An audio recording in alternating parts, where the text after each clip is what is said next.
Okay, ఇస్తానండి. ఒక్క నిమిషం చాలాసేపు వెయిట్ చేస్తున్నారు. ఇది అయిపోయిన తర్వాత మీరు మాట్లాడేది. కానీ ప్రసాద్ గారు ఎలా చూడాల్సింది? ఓకే, ముద్రగడ మీకు ఫ్యాన్స్ ఎక్కువ ఉన్నట్టున్నారండి. మీరు మాట్లాడాలని కోరుకుంటున్నారు, ఆయన అడుగుతాను. ఓకే, ముద్రగడ పద్మనాభం గారు జనసేన, అలాగే అంబటి రాయుడు గారు జనసేన అనే అంశం అన్నది ఒక స్ట్రెంగ్త్ వచ్చింది. సామాజిక వర్గం అంతా కూడా ఒకే గూటికి వెళ్తున్నది. కాపుకి పెద్ద దిక్కుగా ఉన్న ముద్రగడ గారు కూడా జోడైతే ఆ ఎఫెక్ట్ వేరేగా ఉంటుంది. ఖచ్చితంగా విజయం వైపు వెళ్తుంది అన్నది నడుస్తున్న టాకు. ఆ ప్రభావం ఉంటుందా? ముందుగా 99 టీవీ ప్రేక్షకులకు నమస్కారం, అలాగే ప్యానెల్లోని పెద్దలకి మీకు కూడా నమస్తే అండి. అట్లీస్ట్ శ్రీనివాస్ గారిని అర్థం చేసుకున్నాను, మీరు అలాగే అవకాశం ఇవ్వట్లేదని ఆయన అవకాశం ఇచ్చాడు, సంతోషం. నేను ఇక్కడ ఒక పార్టీ కొన్ని మార్పులు చేర్పులు ఒక 38 మందిని అనౌన్స్ చేశారు 3 విడతల్లో అన్న దగ్గర వీళ్ళు ఇంకా అనౌన్స్ చేయలేదు. దీని మీద డిబేట్ ఉంటుంది అనుకున్నా. ఇది పర్సనలైజ్ అయిపోయింది. మళ్ళీ లాస్ట్కి ఒక పార్టీలోంచి ఇక్కడే డిబేట్ సాక్షిగానే ఒకరినొకరు ఇన్విటేషన్లు ఇచ్చి పార్టీలో జాయిన్ చేయడానికి ఆహ్వాన పత్రికలు ఇస్తున్నారు. నాకు నాగేంద్ర గారి మీద నాకు చాలా గౌరవం, ఆయన నాకు మంచి మిత్రుడు కూడా. ప్రయాణం ఇందాక ప్రసాద్ గారు కూడా మాట్లాడుతూ ప్రయాణం మొదలవ్వకుండానే బస్సు పంచర్ చేసుకుని పంచర్లు వేసుకుంటారు. ఎందుకంటే లోకేష్ గారు మాట్లాడిన మాటలు it's really effecting to Janasena first of all. ఎందుకంటే చాలామంది క్యాడర్కి మనోభావాలకి చాలా గాయాలి. Forget about. ఎందుకంటే ఆయన సంయమనం పాటించి పవన్ కళ్యాణ్ గారు మేమిద్దరం నేను చంద్రబాబు నాయుడు గారు డిసైడ్ చేసుకుంటాం ముందు మనం గెలవాలి క్షేత్రస్థాయిలో అన్న క్లారిటీ ఉన్న దగ్గర ఒక అంబిగ్యూటీని క్రియేట్ చేసిందే లోకేష్. అండ్ సబ్సిక్వెంట్ పరిణామాల్లో ఇందాక శ్రీనివాస్ గారికి పిలుపునిస్తూ గుండెల్లో పెట్టి చూసుకుంటాం అంటున్నారు. మరి పొంగనూరు ముద్దుబిడ్డ ఓ బీసీ సామాజిక వర్గానికి అధినేత కింద ఇవాళ యాదవ్ సామాజిక వర్గం నుంచి ఆవిష్కరించిన ఒక పార్టీ కూడా పెట్టుకున్న ఆయన, అలాగే జేడీ లక్ష్మీనారాయణ అనే వ్యక్తి ఎంపీగా పోటీ చేసిన ఆయన కూడా ఇద్దరు పార్టీలు పెట్టుకుంటే మీరు నిజంగా గుండెల్లో పెట్టుకునే అంత నిజంగా ఉంటే ఏ ప్రాతిపదిక మీద వాళ్ళు మీ దగ్గరికి నుంచి వెళ్ళిపోయి ఉందరు. ఇవాళ మీరు శ్రీనివాస్ గారిని ఎలా గుండెల్లో పెట్టుకుంటారన్నది నాగేంద్ర గారి దగ్గర సమాధానం ఉంది, కానీ దాన్ని దాట వేసుకుంటూ చెప్తున్నారు. అపార్ట్ ఫ్రమ్ దిస్ ఇందాక ప్రసాద్ గారు మాట్లాడుతూ అంబటి రాయుడు అనే వ్యక్తిని ప్రయారిటైజేషన్స్లో has given consideration to Janasena as if అన్నట్టు. అంటే ఏడో దగ్గర మా దగ్గరికి వచ్చాడు అన్న దగ్గర. అంతేగాని మీరు చేస్తున్న ట్రోలింగ్ల ప్రభావానికి ఒక వ్యక్తి యొక్క మనోభావాలు, ముఖ్యంగా ఆ సామాజిక వర్గ వ్యక్తుల యొక్క మనోభావాలు ఎంత తీవ్ర గాయాలు అవుతున్నాయో వాళ్ళు కనీస దరిదాపుల్లో కూడా మిమ్మల్ని కన్సిడరేషన్ చేయకుండా అట్లీస్ట్ మా నాగేంద్ర అన్నటువంటి మంచి వాళ్ళు ఉంటారని చెప్పి మంచి మనసు దగ్గరికి వెళ్తున్నారు అన్నది తెలుగుదేశం గ్రహించవలసిందిగా చెప్తున్నాను. అంటే the primary damages which was taking place from your చిన్నపిల్లలు. ఇందాక నుంచి మీరు నేను చిన్నపిల్లల్ని అంటున్నప్పుడు చిన్నపిల్లలు చేసే రాజకీయాల వల్ల ఎంతెంత ఉపద్రవాలు ఉన్నాయో ఒకసారి గమనించండి. ఎందుకంటే ప్రజారాజ్యం పార్టీ నుంచి ప్రస్తావన తీసుకుంటే మా శ్రీనివాస్ గారిది కానీ మా నాగేంద్ర అన్నది కానీ చూసుకుంటే వాళ్ళల్లో వాళ్ళకి సంయమనం పాటించుకోవడానికి ఒక మెట్టు వాళ్ళు తగ్గడానికి ప్రయత్నిస్తున్నారు. కానీ ఇవాళ నాగేంద్రని డైరెక్ట్ చెప్తున్నాడు, నేను 10 మెట్లు చేయడానికి సిద్ధంగా ఉన్న సీనా నన్ను వస్తానంటే ఆయన దగ్గర. కానీ ఆయన నమ్మిన సిద్ధాంతానికి కట్టుబడి వాళ్ళ జగనన్న గురించి ఆయన మాట్లాడుతున్న విధానంలో వీళ్ళిద్దరూ చాలా క్లారిటీగానే ఉన్నారు. ఎప్పటికైనా వెన్నుపోటు అన్నదానికి జస్టిఫై చేస్తూ మీరు మాటల్లోనే చిన్నపిల్లాడని చెప్తున్నాయి, చిన్నపిల్లలు రాజకీయం చేయడానికి ఎలాంటి మడుగులు పడుతున్నాయి, దానివల్ల తీవ్ర ప్రభావాలు ఎలా ఉన్నాయో మీ పొత్తులో ఉన్న వాళ్ళకి కూడా మీకు అర్థమవుతుంది. అండ్ ఇందాక మీరు ఎవరంటే అతిరథ మహారథుడు ముద్రగడ గారి గురించి ఒక మాట అన్నారు. హరిరామ్ జోగి గారు అంటే ఓ బోలా మనిషి సార్, తాపత్రయపడుతున్నాడు ఆ సామాజిక వర్గం కోసం. ఆయన అట్లీస్ట్ మనవాడు ఒక అధికారంలోకి రావాలని. కానీ ముద్రగడ గారు నేను అధికారంలోకి రావాలని ప్రయత్నించట్లే, నా సామాజిక వర్గం అధికారంలో ఉండి మేము వాళ్ళు శాసించే స్థాయిలో ఉండాలి, బీసీ సామాజిక వర్గానికి ధీటుగా మా కాపు సామాజిక వర్గానికి రిజర్వేషన్లు కావాలని తపన పడుతున్న మనిషి. మీరు ఏ ప్రాతిపదిక మీద ఏ ప్రామాణికాలతో మీరు కుల సమీకరణాలను జస్టిఫై చేసుకుంటూ ఇవాళ సైద్ధాంతికంగా వివాదిస్తూ రాజకీయాలకు ఆమె దూరంలో ఉండడానికి నిశ్చయించుకున్నాడు. కానీ నేను అనే మనిషి నీళ్ళైతే నాకు రాజకీయాల్లో ఆయన కాకుండా పోడు ఎమ్మెల్యే లేకపోతే ఓ మినిస్టర్ ఎవరికైనా ఆయన దయాదాక్షిణ్యలతో చాలామంది వాళ్ళ రాజకీయ క్షేత్రంలో ముందుకెళ్ళిన వాళ్ళు చాలామంది ఉన్నారు. అలాంటి శాసించే స్థాయి కలిగిన వ్యక్తి వల్ల వీళ్ళై మెలోడోన్ అయ్యి అట్లీస్ట్ ఇవాళ పవన్ కళ్యాణ్ గారు జనసేన పార్టీ 175కి నిలబడుతుంది, రేపు అధికారం మేము అన్న దగ్గర ఏమో వీళ్ళు అవుతాడేమో అన్న విషయంలో ఆలోచించవచ్చేమో తప్ప ఇవాళ తెలుగుదేశంతో పొత్తులో దేహి అనే దగ్గర ఒక్కడికైనా ముందుకెళ్తాడా ముద్రగడ గారు అయినా ఆత్మవిశ్వాసానికి ఆయనకున్న ఆత్మాభిమానాన్ని ఏ ప్రాతిపదిక మీద మీరు ఇవాళ హైలైట్ పరిస్థితుల్లోనే ఎల్లనో అని మాట ఇచ్చారట జనసేనకి. సార్ ఒక్క మాట చెప్తున్నాను, వెళ్ళడం వెళ్ళకపోవడం కాదు. ఇవాళ ఒక సామాజిక వర్గ గురించి పరితపిస్తున్న కొంతమంది మహానుభావులు పెద్దవాళ్ళు అంటారు. నేను ఎప్పుడును ఒక హరిరామ్ జోగి గారు అనండి, ముద్రగడ గారిని అనకండి, అలాగే దివంగత నేత వంగవీటి మోహన్ రావు గారు, వీళ్ళ ముగ్గురు ఆ సామాజిక వర్గం గురించి ఎలా తప్పిస్తున్నారో తెలుసుకోండి. అలాగే నిజంగా సామాజిక వర్గం మీద చిత్తశుద్ధి ఉంటే ఆ తాళపాలెం బుజ్జని ఉంటాడు కుర్రాడు చిన్నపిల్లాడు, అతను ఎలా పరితపిస్తాడు చూడండి. ఎవడన్నా విగ్రహం పెడతాడంటే పరిగెట్టుకుని వస్తాడు ఆయన, వంగ గారి విగ్రహం పెడతాడు. ఇలాంటి వాళ్ళు ఎంతోమంది ఉన్నారు ఇవాళ సామాజిక వర్గంలో. ఇవాళ ఆర్ద్ర గారు, రామారావు గారు, ప్రసాద్ గారు ఎంతమంది నాకు తెలిసి ఇక్కడ సార్ ఒక సామాజిక వర్గం అంటే వాళ్ళకి ఒక కన్న తల్లితో సమానం అండి. ఆ తల్లిని ఎప్పుడైనా ఉన్నత శిఖరాల్లోకి అధిరోహించడానికి వాళ్ళు పడుతున్న తాపత్రయంలో ఇవాళ రాజకీయ ట్విస్టులు ముళ్ళు పెట్టి కొంతమంది పెద్దవాళ్ళని అనవసరమైన చర్చనీయాంశాలు చేయనివ్వకండి. అట్లీస్ట్ ఇవాళ మీకు కన్సిడరేషన్ ప్రాస్పెక్ట్లో తెలుగుదేశం ఇస్తున్న కన్సిడరేషన్స్ నిశ్చితంగా గమనిస్తే ఏ ప్రాతిపదిక మీద వాళ్ళు రాజకీయాలు చేయడానికి ముందుకు వస్తున్నారని దగ్గర, సంయమనం పాటిస్తున్న వాళ్ళని కూడా లేనిపోని ఉద్రేక భావాలకు క్రియేట్ చేసేలా మాట్లాడుతున్న దగ్గర, ఈ చిన్నపిల్లల రాజకీయాలకి ముడిపెడుతూ రాజకీయాలు చేస్తున్నామని చెప్తుంటే శాశ్వత ప్రయోజనాల దీర్ఘకాలిక ప్రయోజనాల ఇమీడియట్ ఉపశమనం కోసం చేస్తున్న రాజకీయ వికృత క్రీడల ఎంతసేపు అధికారమే పరమావధం అని 10 మందిని కలుపుకొని దానికి వీళ్ళ స్వార్థం కోసమే చేస్తున్న రాజకీయ విన్యాసాలు కనబట్టలేదు అనుకుంటారు ప్రజలకి.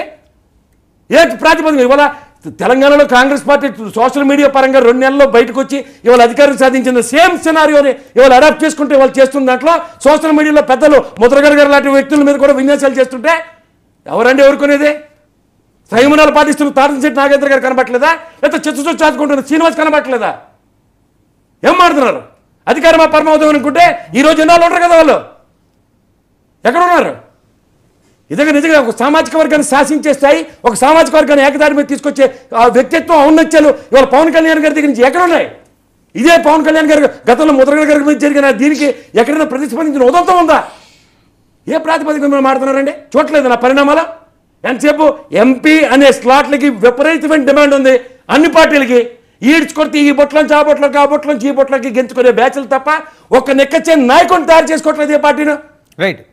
నాగేంద్ర గారు నుంచి మారుతున్నారు రాజకీయాలు. ఒక్క నిమిషం నాగేంద్ర గారు. నాకు కూడా ఆయన గురువు గారు అని పిలుస్తా ప్రేమతో, నాకు చాలా ఇష్టం. మధ్యలో ఒక 30 సెకండ్లు నేను ఎక్కువ డిస్టర్బ్ చేయను. ఆయన మా సార్ పరామర్శ ఎట్లుంటుందంటే, గతంలో కూడా చూశాను నేను, ఒక వ్యక్తి పాము గరిచి చచ్చిపోయినాడు. ప్రసాద్ సార్ లాంటి వాళ్ళు పలకరించిన పోయినారు పాపం. ఆయన అంటే అయ్యో పాము గరిచి మరణిస్తే ఎక్కడ గరిచిందమ్మా ఎలా జరిగిందంటే, ఆయన పడుకొని ఉంటే కనుబొమ్మ మీద గరిచింది పాము అని చెప్పారు. అయ్యో ఇంకొద్దిగా అయితే కన్ను పోయిండే కన్ను మీద గరుచుంటేనట. ఆల్రెడీ ఆయన పాము గరిచి చచ్చిపోయినాడు. ఇప్పుడు ఆయన నేను ఎందుకు చెప్తానంటే, అక్కడ ఆయన అనుకున్నటువంటి డెస్టినీని ఆయన కోరుకుంటాడు మా సారు. ఇక్కడ మధ్యలో నాలాంటి వాళ్ళని తీసుకొచ్చి నేను తప్పుగా అనడం లేదు, అంటే ఆ సింపతైజ్. ఇందాక ఒక మాట చెప్పాడు రామచంద్ర యాదవ్, లక్ష్మీనారాయణ పెద్ద పేరు. నేను ఒక్క మాట చెప్తున్నా, ప్రసాద్ సార్ మీరు చూడండి, నేను స్వయంగా పార్టీ దగ్గర పర్మిషన్ తీసుకొని నేను రామచంద్ర యాదవ్ ఇంటికి వెళ్ళి పెద్ద సన్మానం జరిపి నేను ఆహ్వానించడం జరిగింది. ఒక రాయలసీమ స్థాయిలో మీకు బీసీల మంచి పార్టీని ఒప్పించిపోయినా. బట్ ఆయన ఒక ఎయిమ్తో ఉన్నాడు. సార్ ఒక్క నిమిషం 10 seconds లో ముగిస్తా. They are instant leaders. అంటే వాళ్ళు రావాలి, వస్తానే గెలవాలి, గెలుస్తానే కావాలి, ప్రజలకు నేను ఇదే అని తెలియాలి. అటువంటి లీడర్లు ఉండలేరు సార్. మేము మా పార్టీ మా నాయకుడు ముందే చెప్పాడు, మనం యూత్ లోని తయారు చేసుకుని 25 సంవత్సరాల ప్రయాణం అని. జేడి లక్ష్మీనారాయణ కారణం చెప్తాను మీకు, మీరు సినిమా చేస్తానన్నారు. ఆ మాట అన్న తర్వాత ఆయన సినిమా చేసి 3,000 మంది కౌలు రైతులకు 30 కోట్ల రూపాయలు డబ్బు జోబులోంచి ఆయన కొత్త తప్పించాడు. ఇంతటి ఉదాహరణ ఆయన ఏం చేశాడు సార్? కౌలు రైతుల గురించి గంటలు టీవీలో కూర్చొని మాట్లాడతాడు, కానీ ఆయన ఎందుకు వెళ్ళిపోయినాడు అంటే పోతారు వాళ్ళు, పదవి రావాలి.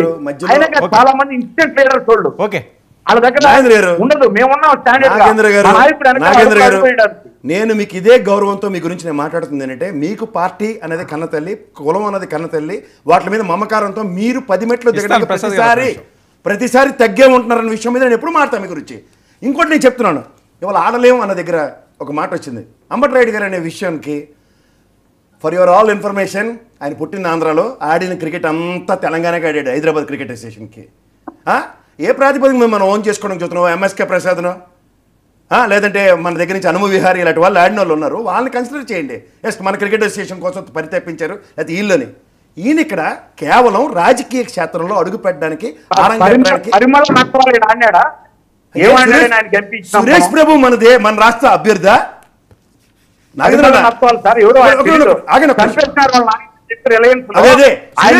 సురేష్ ప్రభు గారు మన రాష్ట్రం నుంచి ముఖ్యమంత్రి కాబట్టి 2014 నుంచి, సారీ రాజ్యసభ ఎంపీ అయ్యారు.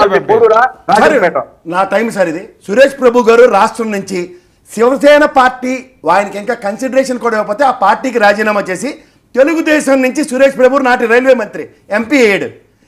ఈనాటి పరమణత్వాన్ని ఆనాటి సురేష్ ప్రభు. మీరిద్దరూ అతిథులు కాదు, వీళ్ళని నమ్మి మీరు వెళ్తున్నారు రాజకీయాలు, ఒరిజినల్ రాజకీయాలు చేసి.